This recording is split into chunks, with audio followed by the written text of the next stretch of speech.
Farewell to freedom in the Delaware and the days of wild podcasting. Oh, the Delaware River is gross. Yeah, I wouldn't want to be in there. I wouldn't even want my boat I wouldn't want my boat plane touching that. I've been in that water. Yeah, it's something. The day I let my feet touch that water is the day I've completely given up. Wow. Like, I wouldn't want... That plane is nice. That pretty red plane, I don't want that touching that water. Wow, yeah. But if I'm going to change one word, I might as well change two. Right. So I was like, oh, that's kind of funny. It is, yeah. Yeah, it applies to us. And in the usual, you only hear about these if I tell you I need, like, a line read. Right. I was going to have you go, that's good. Is that Shakespeare? And I was going to go, no, it's Carter. I don't remember. What's the original line? I don't even remember it. It's like near the end of the movie. They're getting he's getting fuel after getting the plane fixed, and the guy makes a comment like, "Yeah, both the Democratic government and the fascist government are making deals with pirates to like work on their side, so the bounty hunters are going to be out of a job." And he goes, "Well, farewell to freedom in the Adriatic and the days of wild abandon." And that old guy just goes, "Is that Shakespeare?" Oh, yes, so as he's walking out of as he's like leaving that whatever it is, yeah. Now I remember. The little gas station. Yeah, that was in the trailer. Anyway, should we tell them what we're doing? Oh, right, the podcast we're doing. Yeah. Welcome to the Disney Desk, everyone. I'm Carter. And I'm Sydney. And welcome back to the Patreon party. Patreon party. Patreon party. Y'all ready for this? It's Patreon. Okay. Yeah. Here we are. Oh, it makes... Well, oh, God. When we do Space Jam, that's going to be half the episode. Yeah, just doing that song. Yeah. So we're continuing on with Carter Month, I guess, for lack of a better word. Mm-hmm. And in a classic, like... And we've been talking about, like, how weird our timing weirdly fortuitous our timing with everything's been. How we end up being inadvertently topical or inadvertently having an opportunity to capitalize on something without really intending to. Right. You know, like not doing the thing where we try to be topical. Right.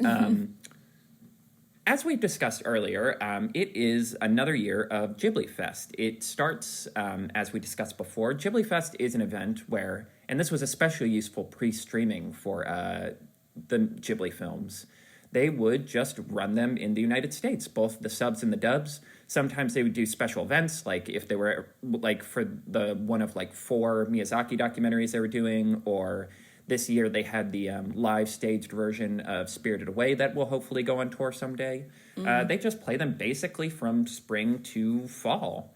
And my birthday month, August, weirdly became a hotbed of 3 of my absolute favorites. Right. And I thought, what a golden opportunity to do a Sydney's Never Seen centered around the works of one Hayao Miyazaki.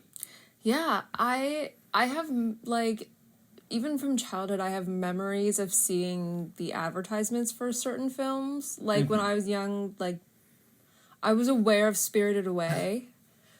Never seen it. Like, by the way, this is the first Ghibli film I have ever watched, ever. So I was, like, aware of Spirited Away, but had never seen it, but I knew that a lot of people loved it. And then I remember seeing a lot of ads for Ponyo when we were young. Like, they really, really pushed that one. Again, I never really saw it. But I tend to, like, I'm not an anime person. I've never really taken to anime, and I've never really taken to, like, the more, like, Japanese art styles either. And I think, honestly, like, that's just why I, like, never bothered to, like, go out of my way to see any Ghibli films. even though as I got older, I would come to like find myself just listening to like the scores that were made for them because they're absolutely It's so funny. like beautiful, and the artwork is beautiful. But I just like assumed like I just like I don't know, thought it was like just not a genre for me. I really have no legitimate reason for why I've never seen this like stuff. But anyway, here we are at the ripe Yes. age of damn near 28. And yes, literally like 3 days for this cowpoke. right. And yeah, I've got another 6 months in the old 2-7. Yes, so we are covering, and I know what you're all thinking. If assuming for some reason you clicked on this Patreon specific episode and didn't look at the title, Right. which man, you really have too much trust in us as artists Yeah. and like entertainers if you're that confident. Exactly. So you're like, oh wow, what is one of Carter's favorites? Surely it has to be the big one. Surely they're just doing Spirited Away, Right. or Princess Mononoke, maybe even a Howl's Moving Castle? Question mark. Yeah. No, we are doing Porco Rosso. Right? Yeah, like even like I mean, okay, granted now that I've seen this film, I understand the appeal, but like when I went and saw the trailer like before we had watched it, I was like, wow, this something about this feels obscure. Like even from my outsider perspective, I can kind of tell that this one like is not on the Mount Rushmore, you know? Yes, that is, and I think a part of it is. And it's so funny because you're kind of going through a lot of the questions I was going to ask you for the Sydney's Never Seen, Oh, yes. Okay. conveniently. But it is so funny because the first time I heard about it was one of my favorite podcasts, Blank Check, decided to do the entire Miyazaki like filmography. Wow. And the gimmick for them was one of their hosts had never seen any Ghibli films. Like he he never really absorbed them. Mm-hmm. So they were going through them. And I think he described it perfectly. He's like, as I got to Porco Rosso, I'm like, I've literally never heard about this one before. And is this the case of like, this is the distressed asset? This is the one where the like master artist kind of missed the mark a little bit, or like didn't quite have all the ducks in a row? Or is everyone else a fucking idiot? And is this the best one? Right. And I fall it's the latter. absolutely in that second camp. Yeah. When I watched this film, I immediately fell in love. And it is funny because you talk about like, oh, it felt very different. It felt like Madcap compared to Ghibli. And I would say like in America, it's so funny because in Japan, Miyazaki, like he's considered a great artist, but he's also considered like a blockbuster guy. Yeah. Like people show up for his movies. Right. Like, How Do You Live, which had literally a poster for marketing, ended up being one of the biggest opening weekends. I think it might have been the biggest opening in Japanese history. Like the guy's bank. He's not like, he's not like Stanley Kubrick, where it's like, yes, when you look at the Right. art house. Right. So like for me, but yeah, like in America, all of his films have this like sort of like mythical, sort of weird, off kilter, like spiritual energy to Yeah. them. They're about nature and spirits Right. and like thinking about stuff. Yes, but like in an exactly. artsy fartsy way. Yeah, this is So- we live in a society, man. Yes. The movie. Where, like, you read his quotes and you're like, he's simultaneously that, but also some kind of, like, trickster god. Yes, yeah, that too. He's a weird guy. But yeah, this movie is like, old Hollywood. It's like for a sure. 40s, like, sort of like, what's the word? It's like a 40s, like, it's Noir. Casablanca. A film noir, yeah. Slightly noir. Yeah, shall I get out like the basics for the movie before we start? Diving kind of works for an airplane. These kinds of planes. Yeah, let's let's dive in. He was born in 1941 in Tokyo, the Empire of Japan. His father, Kajutsu Miyazaki, he actually was like he ran an airplane business. They manufactured different parts for planes during World War II, specifically for the Zero, which is like the famous Japanese plane. So he lived a pretty affluent life, but then like he spent a huge chunk of his life like basically getting evacuated from city to city at like age 4 because like, it was the end of the war and, America was on bombing campaigns. So like they had to leave Tokyo, they had to leave Utsunomiya, they had to like move around a lot. And that sort of experience kind of colors a lot of his films. He originally wanted to be a manga artist, eventually got into animation and started working for Toei, which was like the kind of premier anime studio at the time. Like a lot of like what traditional anime is kind of comes from them. Like they're Disney's not the right comparison, but in terms of like, oh, these are where the building blocks for a lot of this are going to come from. I suppose it makes sense. Um, he ends up making a couple different films. His first like I would say his first big breakout film was his fourth, which was My Neighbor Totoro. That is when it's like, you know, he had founded Studio Ghibli the movie before with Castle in the Sky. When he makes Totoro, that's when it starts to blow up where it's like, oh, this guy isn't just good. He's like a guy. Yeah. Like that back-to-back with Kiki's Delivery Service end up being like these huge films. Like Kiki's Delivery Service was the highest grossing film in Japan in 1989. And that sort of gives him the clout to be like, oh, this guy's an auteur. He can make whatever he wants. And it's funny because Porco Rosso comes from this really kind of odd place. So while he's making all these movies, he's still making like manga art. He's still doing comics and stuff. And he ends up making this little comic for an airplane magazine. Literally a magazine that's just like, oh, cool airplane drawings and sketches. Like engineering magazines for like kids and stuff. He makes a like literally 15-page manga called The Age of the Flying Boat. So basically, it roughly follows the same plot as Porco Rosso. It's about the Crimson Pig, but it cuts out like a lot of like the emotion. Like it doesn't. It's more like carefree and like sort of puckish. Like it has the bit at the beginning where he's fighting the pirates. It has the fight with Curtis. It has Fio. It doesn't really have Gina or any of like a lot of the themes of like the impending like rise of fascism or like a lot of like why he's a pig.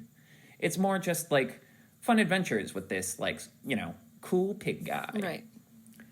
So Japan Airlines in around like 1990 are like, hey, we really like this comic. Would you mind making us like a little short film we can show on our planes? Like, you know, I don't know if it was supposed to be an air safety video or just like a little narrative thing they could entertain people with on the plane. But it was supposed to literally be like 40 minutes. And then he comes back in 1992 and it's like, oh, I made a full film. And I just love imagining like the airline like executives as he walks in with like a whole film reel and he just hands it to them and they're like, what the fuck? What are we supposed to do with this? Right. I don't know. And then he just goes off to go smoke in the corner. Right. Yeah, it's very interesting seeing him talk about it too, because he seems to have as weird a relationship with it as like general audiences do. Like, so he said originally, he's like, yeah, when I was working on the film at first, I imagined it being this more puckish sort of adventure film, but you know, the film's set in the Adriatic, which is like that little strip of water between Italy and Yugoslavia, not Italy and Greece. And around that time, it's like, well, you know, the Soviet Union's collapsing, so that whole area is in flux. Right. And also, like, war is breaking out in Yugoslavia. A genocide's about to begin. And he's just, like, quoted as saying, like, I felt really weird, you know, making this sort of silly, cartoonish adventure. And he's like, as he literally says, it's like, so then Porco Rosso became a more complicated film. It was a very difficult film, and I was disappointed I made something for middle-aged men. And it's funny because I'm like, so much of its appeal is it takes all of like the cartoonish charm of like his earlier films and adds this more somber, serious tone. Right. Where would you like to start? I'm not sure. What would you like to know? That was a lot of information to process. Oh, yes. As you were, because you mentioned just before we saw the movie, you watched the trailer and realized it was kind of different. As we're sitting down, like, what are your expectations for the film? Like, what do you think you're going to experience? Well, my assumptions about Hayao Miyazaki and Studio Ghibli was that their films were very, like...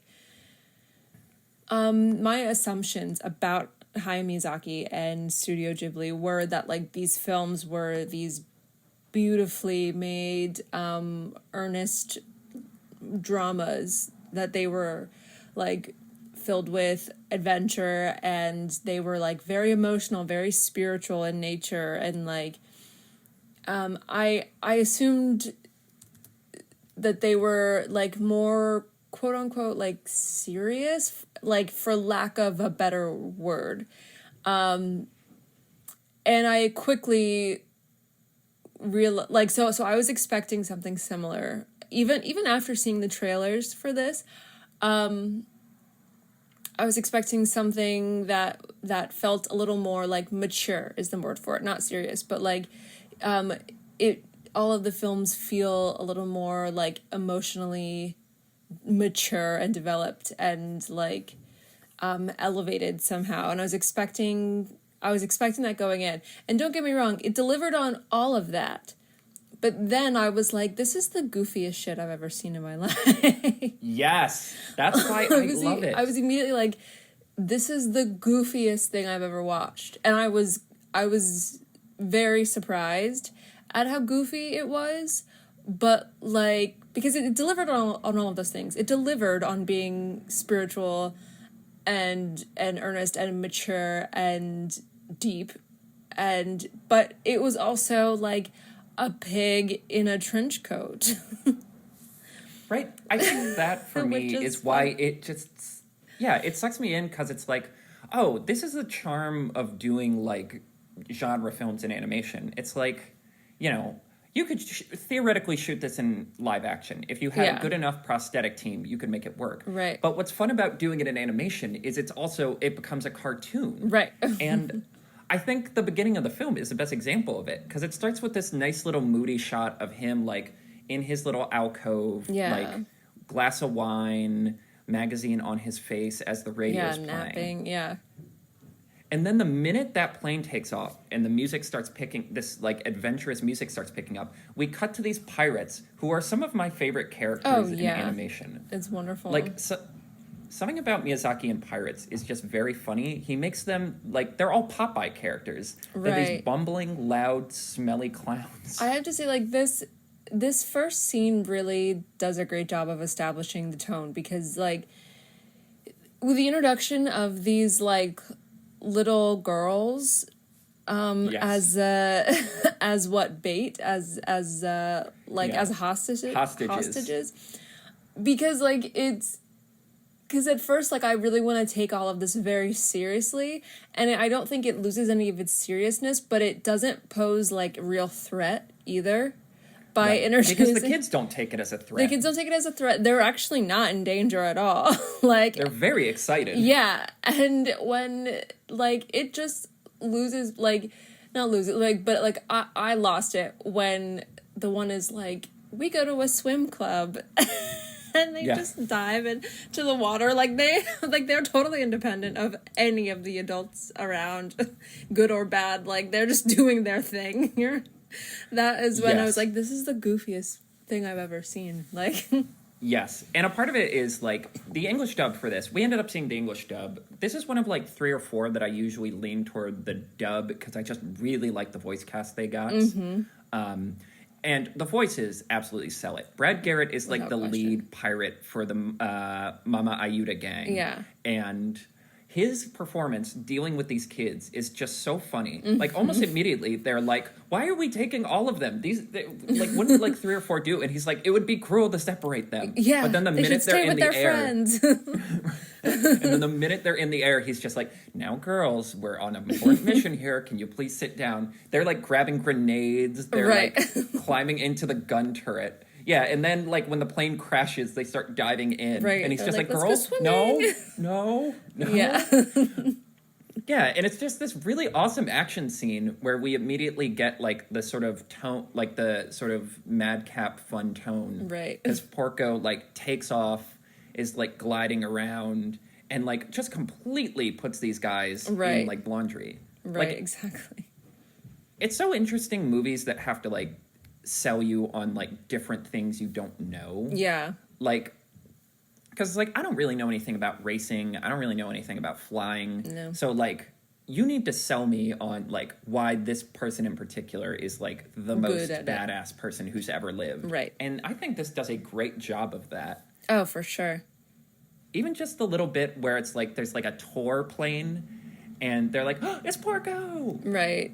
I think for me, like, a part that that kind of sells the angle of him being an expert is the fact that his own plane is like deteriorating and he kind of knows how to like maintenance it on the spot. Right. That is sort of a big like it's a very smart angle to take to Right. frame him that way. I always do forget like how much of the beginning of this movie is just that plane is kind of falling apart. Yeah.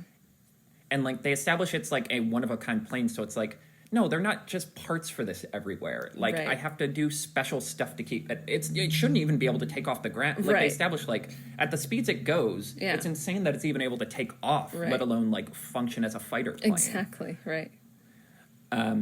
Yeah, and then we get to like, you know, he absolutely wrecks these guys. And I love there's just that great shot that I think captures so much of the tone well, where like their plane's crashed and he's sending a message like, hey, last chance, give me the kids so I can take them back and I'll let you keep at least a little bit of the gold so you can fix your plane. Right. Like I'd hate to put you guys out. Yeah. And you know, the lead pirate is like, hell no, I'm not accepting defeat. Rips the rail gun off of Just the plane. starts shooting it. Yeah, we get this awesome shot of like Porco's plane getting closer and closer. Music stops, gun jams, and then these two guys frantically, one of them I think rips his underwear out of his pants and starts waving it in surrender. And then we just get the fun final line of, man, it was really nice for him not to kill us. Right. And Brad Garrett just goes, you're a pirate, show more ambition. This movie has a lot of really funny one-liners. Right. I was going to say, how did it feel how did it feel watching it with an audience? Because like so many of these films, you experience them on like DVD or streaming, Right. and you like obviously are just experiencing it on your own terms. Yeah, I mean, this is so similar. I said something similar about seeing the Barbie movie with different types of audiences, and it is watching anything in a group of people is so much better when those people are like alive to it, when they're reactive and like really invested in it, and so especially because there were like a small handful of people when we saw it, so you could like really 6 or 7. Yeah, so you could really like hear each individual person like reacting. And that definitely like added to, you know, the enjoyment of the experience. Yeah. Everyone was kind of on the same page about the humor and the jokes. Oh yeah. And that's like, again, it's the challenge with this film, because it's like, oh, this is the one that people don't know about. There was my energy of like, oh man, like is this actually good, or is this just a Carter has weird tasting? Like, is this Eternals again? But hearing people crack up at like little innocuous lines, Right. and like physical comedy, I'm just like, Right. oh, thank God. Okay, thank God people are getting into this. And that leads us to Porco having, you know, once again saved the day, as he does. Right. We get to the Hotel Adriatic. How did you feel when Susan Egan came onto the screen? Well, it drove me crazy because I didn't realize that the cast was like this star-studded. Like, I thought maybe I was just hearing somebody who sounds similar to Susan Egan, and so the whole time I was thinking like, oh my God, that sounds like Susan Egan. But I wasn't confident about it. Like, I was hearing a lot of voices. I wasn't even positive it was Brad Garrett. Like, Right. so I was hearing a lot of other voices that I recognized, but like, I didn't realize that they absolutely padded out this cast in the way that they did. Oh, yeah. So, but that's absolutely like arresting, that scene of her singing in French and like just having a captive audience in this club.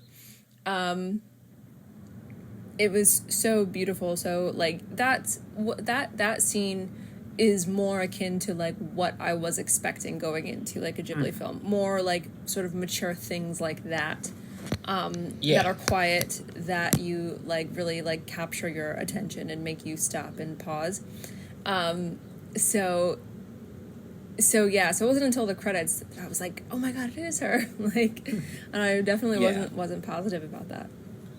Yeah, I will say, like, so there have been a lot of different attempts to bring, like, dub Miyazaki stuff. Like Miyazaki is at the like his career gets started at this weird time where America's still like anime. What is this? Do we like? Is there money to be made here? Yeah. And then the 2000s, there's hasty efforts. There's a great story with his first film that like the Weinstein Company got a hold of like the first couple films. And their work on Nausicaa and the Valley of the Wind sucked. It wasn't a very good cast. Their promotional material made it look like Star Wars for some reason. And Weinstein apparently wanted to cut a bunch of scenes. He's like, this is way too long for an animated movie. They got to be like 90 minutes. So Miyazaki and his like go-to producer, Toshio Suzuki, sent a samurai sword to his house with a little note that said, no cuts. But yeah, around like 2004, like the early 2000s, Disney basically bullied by Pixar because the Pixar guys were all Miyazaki like maniacs. We're like, come on, this Disney is about art preservation, you know, at least partially. Like we can be the guys who bring all of these to America, and this is one of Disney's. And yeah, they spare no expense. Like they got some really good cast for a lot of these before G Kids started to. And the fact that G Kids didn't redub them and kind of just kept a lot of what Disney did, I think is a testament to how good a job Disney did. Yeah, can you explain John Lasseter's involvement in this? Apparently this was just his big, this was he was the one really pushing like Eisner and like that sort of late mid 2000s Disney, like Eisner, like the transition between Eisner and Iger of like, hey, like we should be the ones dubbing these. Like there's money to be made here. Like these are pretty big deal films. Yeah. And he kind of just became the face of them. So like in a lot of the behind the scenes stuff showing like how the dubs are made, he'll show up and talk a little bit. Okay. Apparently a lot of the early DVDs have an introduction by him that's really annoying. Okay. There's a great video of like Miyazaki coming to America just to check out the studio, and he's clearly like going in for a handshake, being very formal, and John Lasseter just gives him a bear hug, which is like, wow, that's very John Lasseter. And Miyazaki has a look on his face of like, I do not approve of this in any way, shape, or form. Right. Yes, but this voice cast is stacked, and also it is so funny seeing Susan Egan in this, a very kind of like the more winsome side of Meg. Whereas Meg takes tragedy and kind of becomes a ball-bustin', like, no-nonsense gal. Yeah. Susan, like, Gina kind of has become this, like, winsome, like, stare-off into the sea thing. Exactly. Which I do love, too, because, like, the difference between Europeans and Americans is a weird amount of the theming of this movie. Right, yeah. For me, this is the scene that brings it all together, because I'm like, you know, I was having fun with this film when it was just, like, a cool pig shooting at pirates. Yeah. But, like, the minute we have this Casablanca-esque, like, winsome song, like, remembering the good old days, is when it completely enraptures me. Yeah, agreed. And that's when we get to, like, Porco finally has to give up the ghost. He's like, I can't... Well, first, the pirates have hired an American, which is Isn't this that whole, funny? like... Yeah. Yeah, it's this whole political thing, because they're like, we can't have an American fighting alongside us. That's, you know, it will be humiliated. We're Italians, damn it. Right.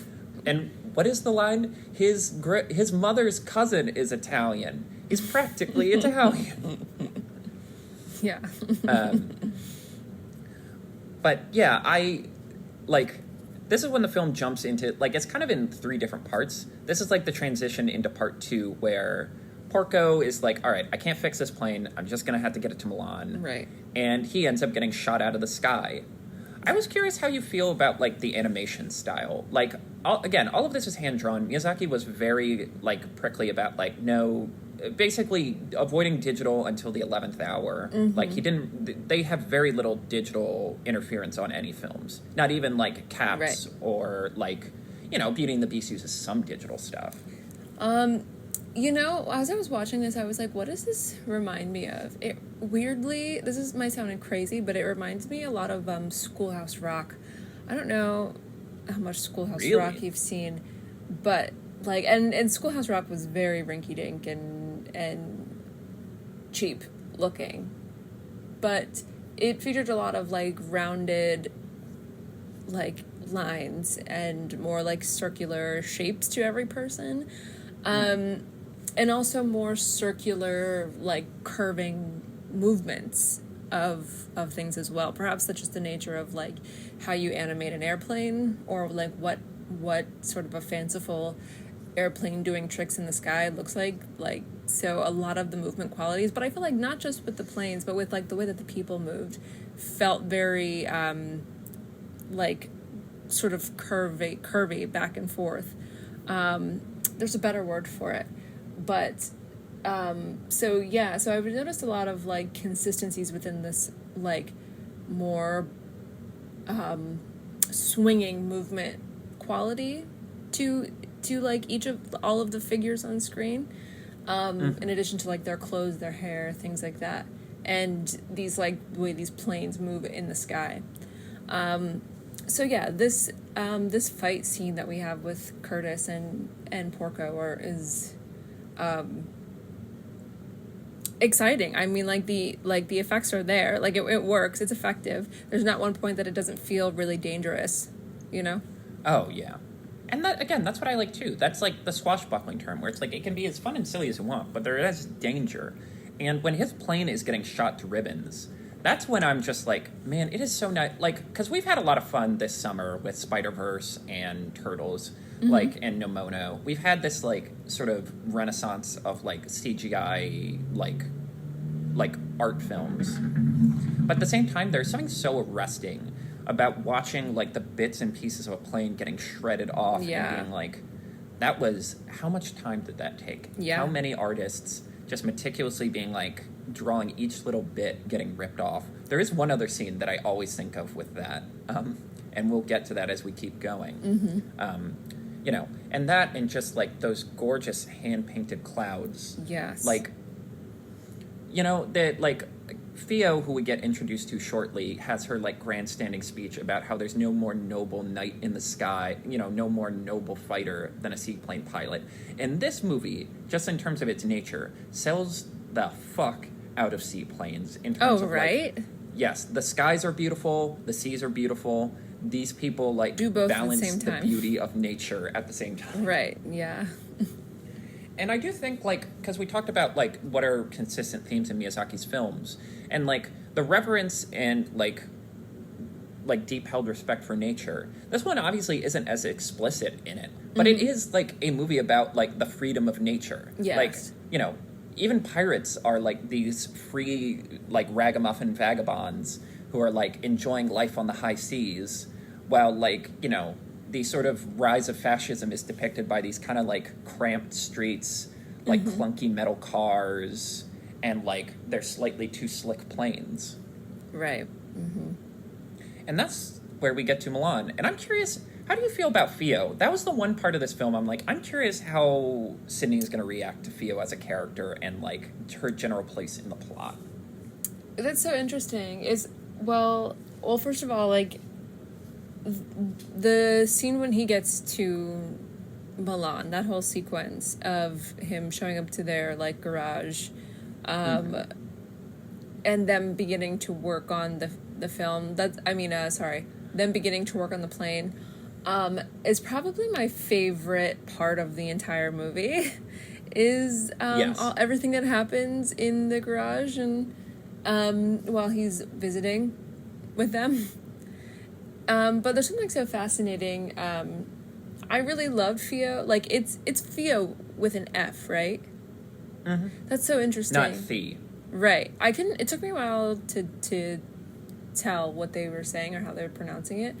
I found that so interesting. Like, the sort of, like, literary English nerd in me was like, oh, that's, like, a weird masculinization of, like, an abbreviation of a feminine name, considering that like usually to me it sounds like an abbreviation of Sophia, but turned into Fio, which is like an O at the end. Some of like those, you know, European languages would be masculine in terms of an A, which would be feminine.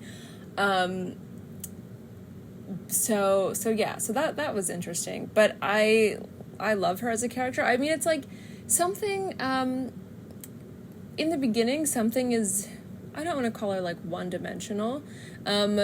She doesn't, it's like, the thing about Fio is like, it's not really about her as a character. It's about how everyone reacts to her or how everyone else thinks and feels and references her, that is what makes her interesting. Or that makes the story that happens around her more interesting. Because on the surface, she's just like a studious apprentice who's very talented, and they make that clear from the jump that she knows what she's doing, and she's very passionate about what she's doing, and she has a very clear like internal moral compass as well, and she's very hardworking, and outside of that, like I don't know that I really found much else. Again, it's like she's mostly there to kind of be like a domino effect for like every other group of people she's ever around. Right. One thing that I always forget this, and hearing it again kind of like ties up a lot of the thematic stuff for me, is I like that they make a point of making her American. She's not, like, she is visiting her family in Italy. And I like that because she is, like, again, this difference between Americans and Italians, or, like, Europeans. Like, Porco and, Gina have this classic old Hollywood, like, stoic, like, kind of approach to romance and, like, keeping their feelings bottled up, but being so winsome. Whereas, like, Curtis and Theo, they establish Curtis just falls in love with whoever the woman prettiest is girl standing in the room front is. of him. Yeah. Yes. Like, the first time he meets Gina, he proposes to her, and he laughs. Yeah. She laughs in his face. Right. He tries again and just gets completely, and we'll get that. It might be my favorite scene. He just gets pants. Right. And Theo's not that much different. She is, like, this precocious, like, starry-eyed. She wears her heart on her sleeve. She advocates for herself.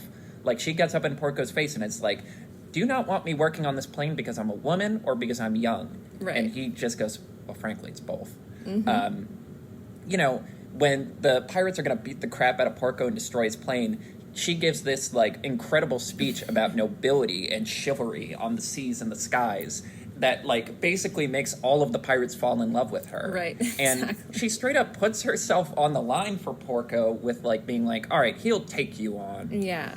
But it's gotta be in the sky where it belongs. Yeah, where honor is. Right. And, like, yeah, and that where, like, it's weirdly this, like, Yahoo Americanness that works perfect for, like, as a foil for Porco, because he's, like, jaded. He's cynical. Yes. Like, he's like, he's like, I'm a pig. As he always emphasizes, it's like, yeah, like, what else, there's not much life left for me. I am a actual pig. A pig, yeah. I also forgot, God, they really do lay it on thick where everyone's like, oh, Porco, you womanizer. Even though we see so little evidence of that during the movie. Yeah, it's like, I don't know,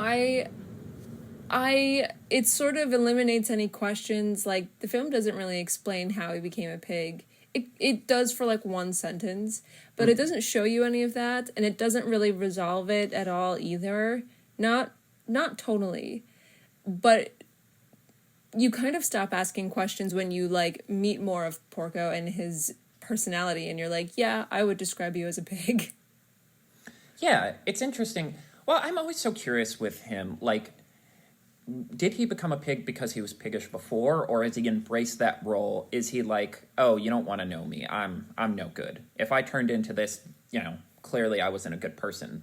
Because we also never see him, like, it's pointed that he never fights dirty. He never, like... Right, that's true. He really is, like, the embodiment of this, like, chivalrous honor in the skies that, like, Theo always hypes up. Right. And I'm like, is it, like, this weird reverse psychology of, like, he's convinced himself a pig because he was turned into a pig, and now everyone assumes he's a pig? Or was he like that before? Because, like, the little bits we see of him before he becomes a pig, it seems like he was, like, he was normal. He was honorable. Like, he even, like, is trying to sacrifice himself for Gina's first husband at one point. Right. It's just every time he's, like, near women that he... Yes. Like, but, yeah, you're right. Like, is that just an excuse? Like, has he just leaned in and given up, Yeah. Yeah, and I like that ambiguity. Like, I like that sort of moral gray for him. But, yes, I love the line that you cracked up on because, like, they're inviting all these women into the factory, and Porco realizes, oh, my God, these women are going to rebuild my priceless, one-of-a-kind plane that doesn't exist everywhere. I love this whole section because it is very like one. It's nice because we've had so much action in the beginning. It's like nice to like chill out and just hang out for a little bit. Oh, You know, yeah. just get to like simmer in like the nice broth of this film's like theme and Right. style and tone and vibe. I again, one of my favorite little sections is when they're testing out the engine and it's literally ripping apart, and I'm just The like build. every single one of those tiles was drawn. Right. Yeah. Yeah, I absolutely, this is when I started to like really fall in love with this movie, when all of these women just file in like one by one, and they all just like immediately get it into the assembly line of like exactly what to do, like they've done this hundreds of times before, and Porco's got to babysit in the corner. He's like, And just there's a Wants to bunch of rock a cigarette butts cradle. drawn right underneath him. right, exactly, like there's nothing for him to do, like, and they still had time to make dinner for everybody. Yeah. Yeah. And like again, that's such a great characteristic moment for Porco where he's like about to eat as everyone's saying grace. Because he's like, again, why would I pray to a god? I am a pig. Like Right, I yeah. don't pigs don't have religion. Yeah, I was going to say like because you mentioned you thought this film was beautiful, and I was curious like what the like sort of turning points for you were in terms of like buying in. Oh, I don't know that I like. I mean, like I said, I think that opening scene with the children and the pirates like was my buy-in. I don't think I needed any more convincing after that.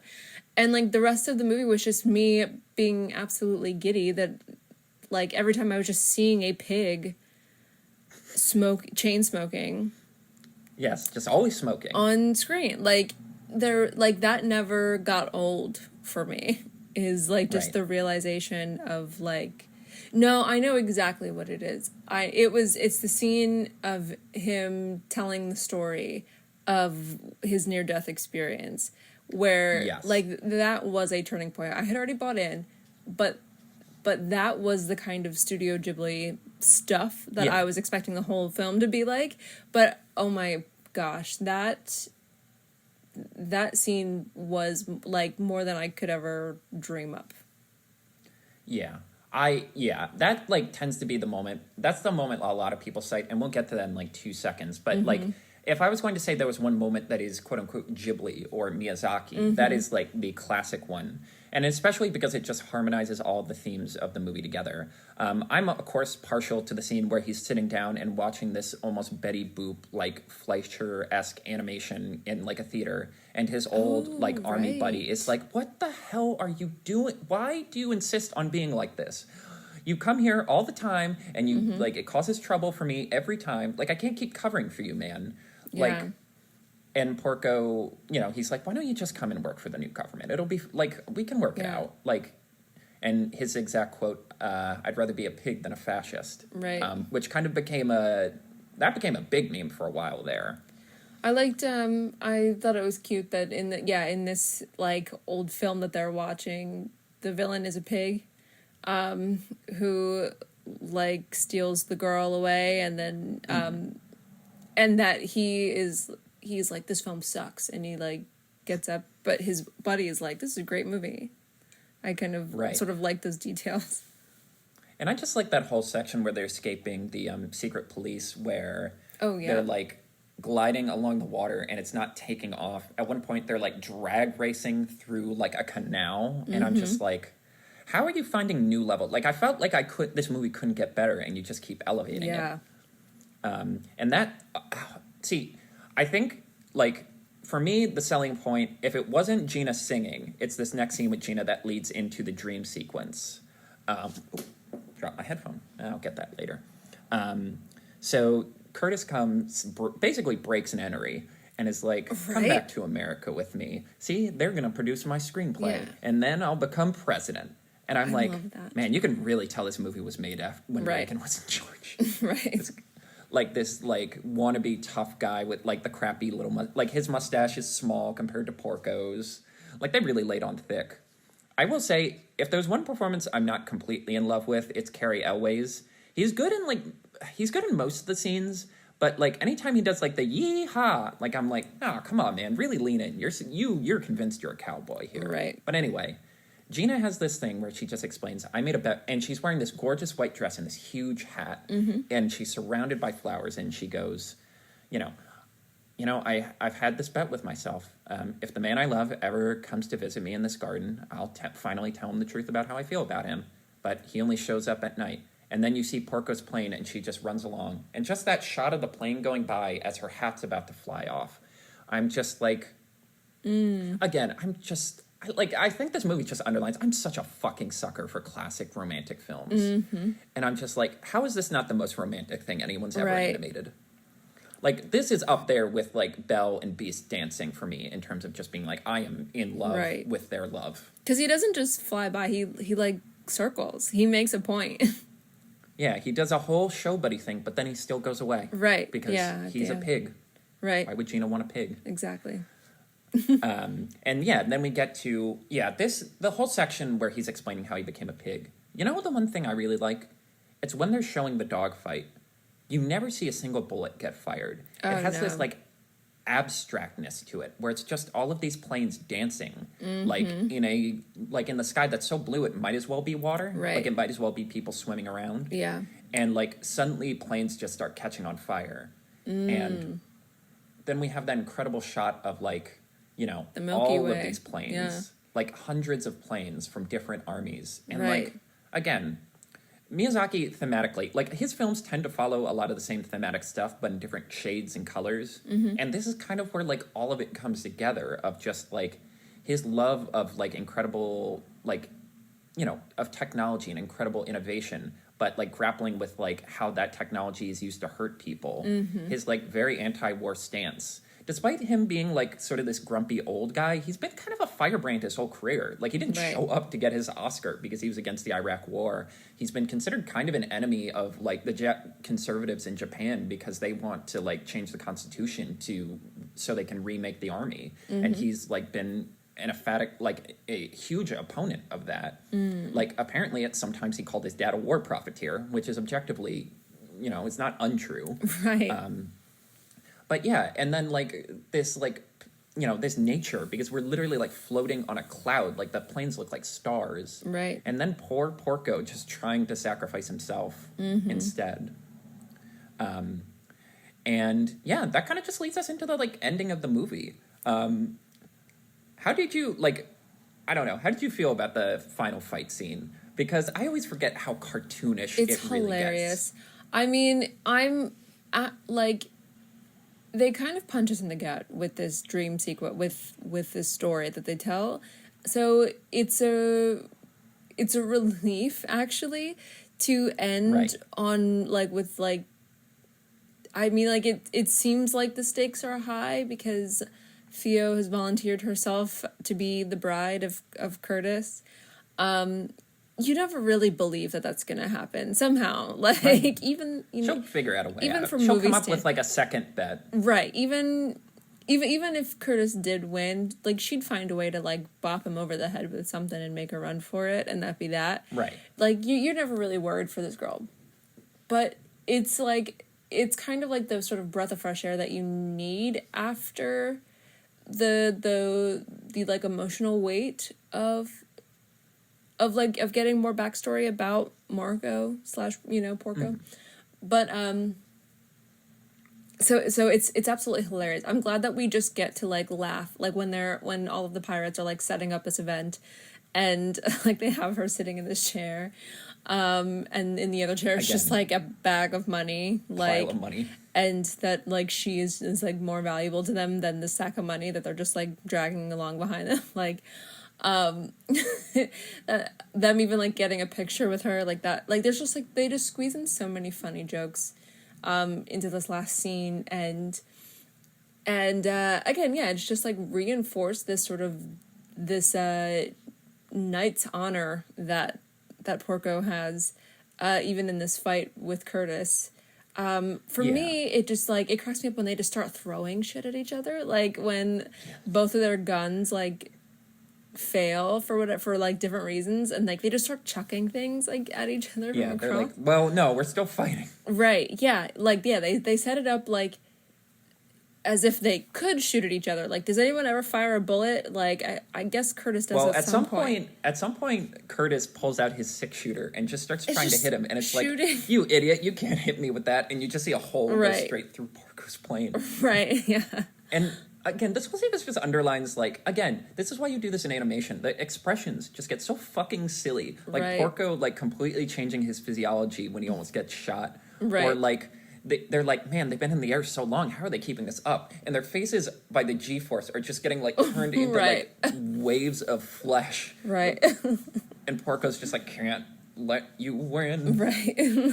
Yeah. I think you hit on a good point there where it's like, yeah, like, we care about what happens because we care about the characters, but, like, the stakes don't feel serious. Right. They're serious in the sense that, like, you know, we want our characters to win and, like, the emotional stakes matter. But this isn't, it never feels like a life or death thing. We never feel like someone's going to lose horribly. Right. It's more just about finding a way to win emotionally. Exactly. And after all of that seriousness, like, I do think that's, like, the right way to go. Like, it's emotional but fun, adventurous, not emotional and sad. Exactly.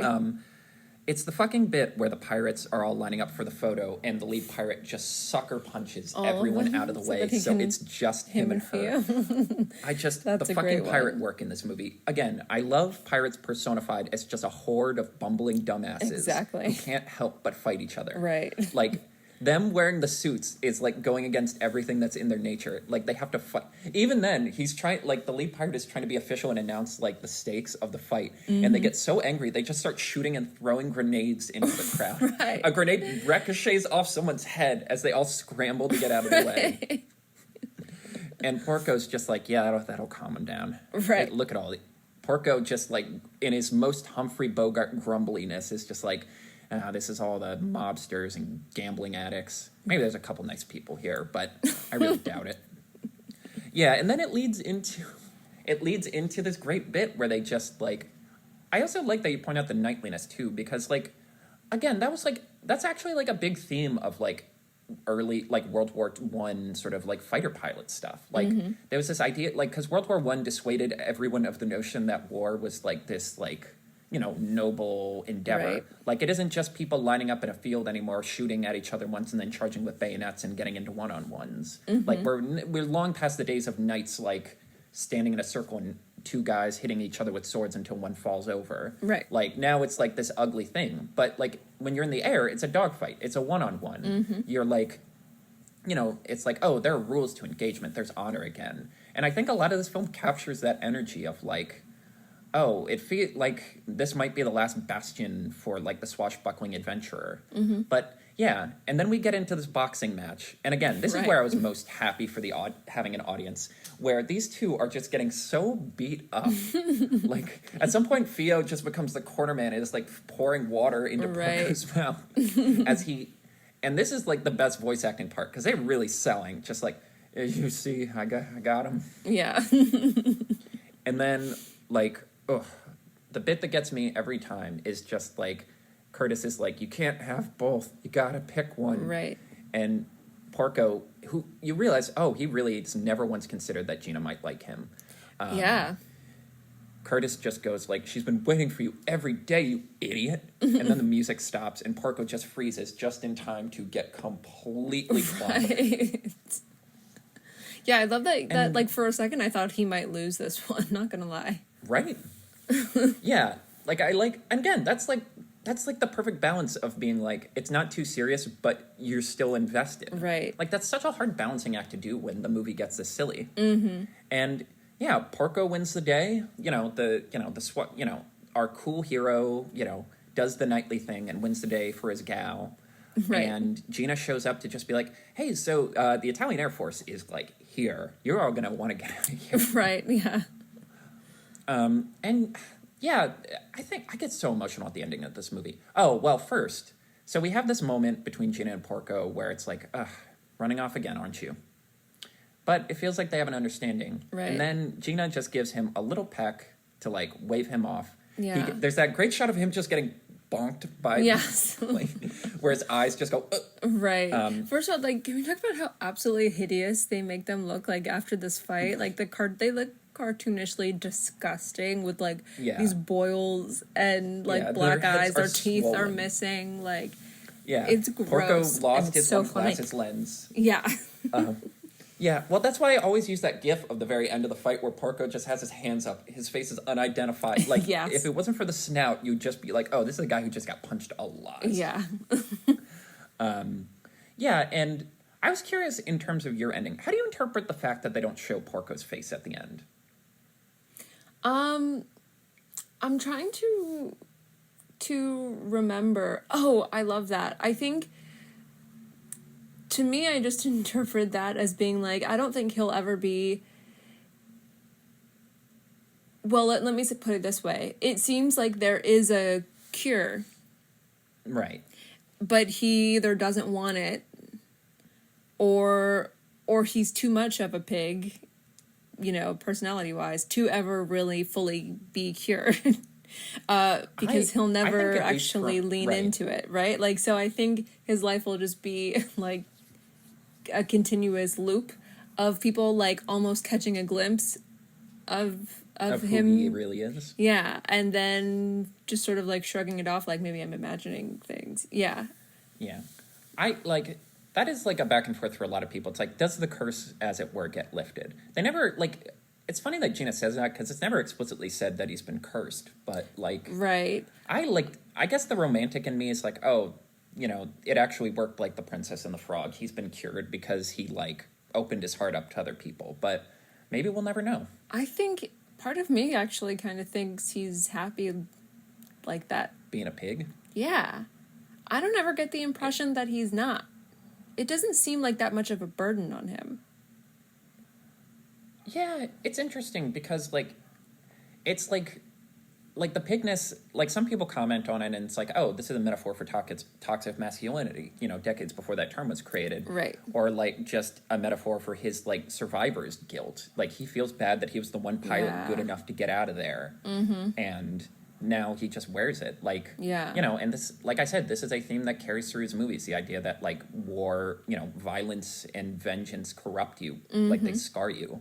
Like, the film that he follows up with this is, like, his first retirement film, Princess Mononoke, where, like, this war between the creatures of the woods and man who have just discovered gunpowder, like, it's literally creating this, like, black ooze that corrupts people and, like, poisons them.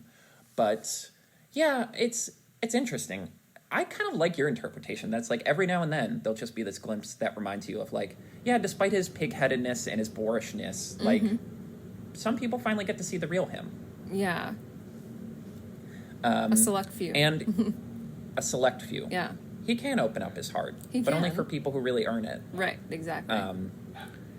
And then for me, and I think this moment is like, if there's one moment that explains why... I was going to say, if there's one moment... Okay, so the movie ends, we have this pretty striking visual of, like, the Italian Air Force coming in, and, like, it's like, summer's over. Like, Europe is about to fall to like, I like the sort of multi-pronged metaphor of, like, Fio coming to Italy for this, like, summer and having this one incredible summer with, like, this sort of madcap weird guy.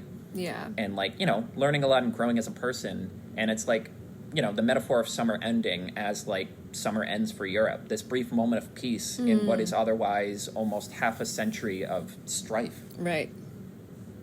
And the bit that gets me, and, like I keep saying, like, this is the part that gets me, this is the part that gets me. Right. But this is why anytime I watch this film and I get to the ending, I'm, like, almost, like, fluttering.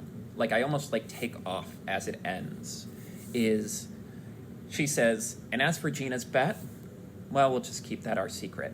And it's like, I'm a starch defender of Thor, Love and Thunder. Mm-hmm. And I always talk about the part that gets me is the bit where Natalie Portman whispers, like, her new catchphrase to Thor, and we never get to hear it. Mm-hmm. And do you see, like, again, do you understand, like, that, like... Oh, yeah. It's clear this is, like, a thematic thing for me that, like, gets my jelly beans or whatever. Yes. In terms of, like, that's romance. It like, is. That's love for me. It's, like... That's intimacy. These inside jokes, these little, like, hideaways, these secret moments that no one else gets to experience, these colors that only you two get to see. Right. And, like, just ending on that and the shot of the empty garden, I just, again, I just, like, you come out of that movie just like, I love movies. Yes. Because this is one of the most movies that's ever movied, yeah. In the best way.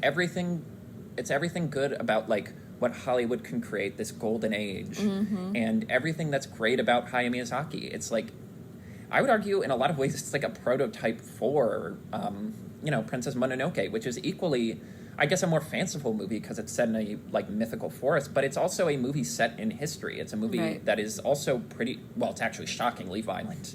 Right. It is, in a lot of ways, the two films are, like, of a piece with, one more cartoony and one more drama-y. Right. Exactly. Yeah, and I guess, like, on that note, it does bum me out that Miyazaki seems to be, like... It does bum me out sometimes that he, like... I feel like a part of this film's reputation being kind of, like, less good. I don't think that's the right word, but, less like, prestigious? Not as... Yes, less prestigious comes from Miyazaki. Like, because he just talks about, like...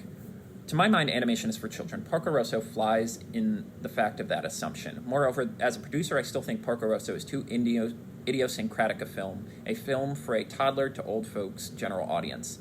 And I'm just like, yeah, but that's kind of why I love it. Yeah. It's kind of like everything a movie can be and deserves to be kind of in one, sort of one place. Right. He talks about, like, he's like, a lot of animators had to burn the midnight oil, taking up weekends. There's a lot of reasons for this, and it's an area where I need to improve, which I'm just like... He talks about, like, I love just getting so absorbed in a film that I lose myself. And I think in a lot of ways this movie is, like, it's a movie about, like, being so good at something you just, like, kind of enter this different state. I guess, like, to wrap up, I just wanted to, if you were to now that you are a... what's the word? Like, now that you're in the sort of, like, Church of Porco. Okay. Now that you're, like, an evangelical for... The Church of Porco, yes. That's appropriate. Yes. Drinking wine on a beach, falling asleep with a magazine. But it's appropriate. I will say, it does disappoint me, because for a while he kept talking about wanting to do a sequel. But it would have been a sequel set during the Spanish Civil War, and Porco just decides to give it one last fight. I see. But... It sounds like he's kind of shelved those plans. But, like, yeah, now that you're someone who knows, like, no, wait, this is actually one of the good ones. It's not just another one. How would you sell someone on this film? Oh, goodness. That's an interesting question. Because even, like, after I'd watched the trailer, I was trying to describe it to my mom. And it sounds insane to say, like, oh, this is a bounty hunter pig. Yep. Yeah. That's the movie. And she was just like, okay. Let me think. I need to think about that. Because it's one of those things that makes perfect sense to me now that I've seen it. Like, I think everybody I know would love it. But it's I don't know. How would you sell it? I genuinely don't know what I would say.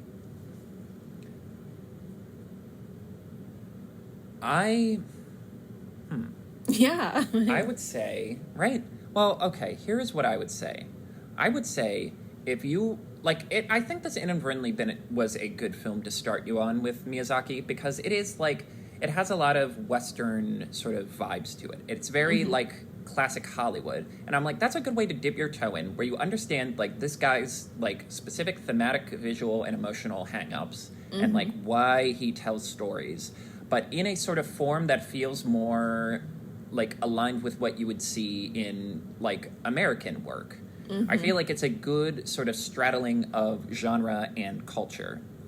And I would also just say, on its own merits, independent of, like, any other baggage from, like, Hayao Miyazaki's canon, Ghibli's canon, anime versus Western, I would say it is just a beautiful love story. It is a swashbuckling adventure tale about, a guy learning to forgive himself and learning how to fight for what's right again. Yeah. And it is, like, a painfully winsome and beautifully nostalgic movie about, like, the good times aren't going to last forever, but Right. You know, they will always be there with you. Right. Honestly, one of my favorite Miyazaki quotes it's from the end of one of his documentaries where Ghibli was kind of like in a tough financial place, and someone asked him like, "Do you worry about how like the company closing? Do you worry about like where it's going to be after you're gone?" And he said he basically was like, "I'm not worried. I know how it's going to end. Someday it's all just going to fall apart, and that's okay." And then he just sits there for a while and it's like, Ghibli doesn't even mean anything. It's the name of like a plane. It's like it's an onomatopoeia for like wind. Right. Yeah. And I think like I think this movie like captures his energy kind of better than any like some of these even classics. Right. Of just like the world is a lot of fleeting moments, but they'll stick with you forever. Yeah.